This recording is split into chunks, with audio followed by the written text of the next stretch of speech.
Hi, memory gurus. As we head into the holidays, we are all going to be bombarded by lots of unhealthy choices. Today, I'm going to talk about dairy and how to make the best choice possible.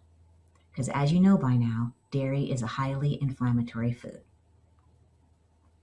Most of the cows in our country are raised in what's called a CAFO, which stands for a concentrated animal feeding organization.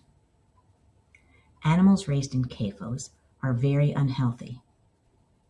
They are fed an unnatural diet of genetically modified grain and soy. They are held in confined quarters and sheltered from the sun and vitamin D. They are given a steady dose of hormones so that they can lactate year-round. And because of these conditions, they get sick often and require antibiotics to get them well.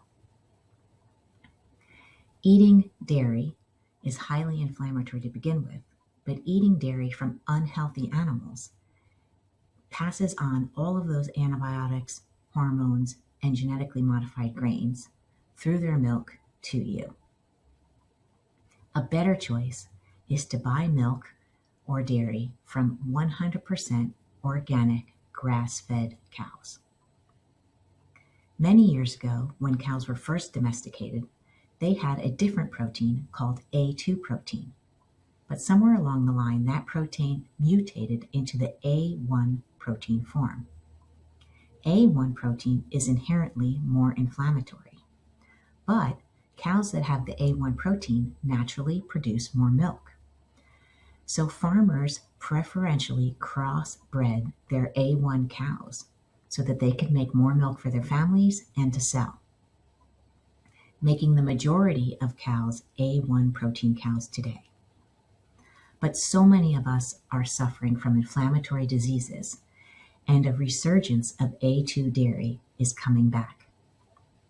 If you go to your grocery store and look in the dairy aisle, you'll be sure to find milk cartons labeled A2. This is a less inflammatory type of cow milk protein. Even better than that is buying dairy from smaller animals. Animals like sheep and goat have a much smaller protein molecule, which makes it easier to digest and less inflammatory. When you're looking for cheese, it's much better to buy a hard cheese over a soft cheese. Hard cheese is aged, and that aging process digests the lactose in the cheese, which makes it a lot less inflammatory and easier to digest for most people. So choosing a hard cheese like Parmesan is healthier than choosing a soft cheese like Brie. And of course, it's always healthier to choose dairy and cheese from sheep and goat. But remember, all dairy is inflammatory. But you can make the best choice possible by choosing smaller animals like sheep and goat, harder cheeses over softer cheeses, and organic grass-fed animals. So make the healthiest choice you can during this holiday season, and afterwards, go back to avoiding dairy as much as possible. Happy holidays.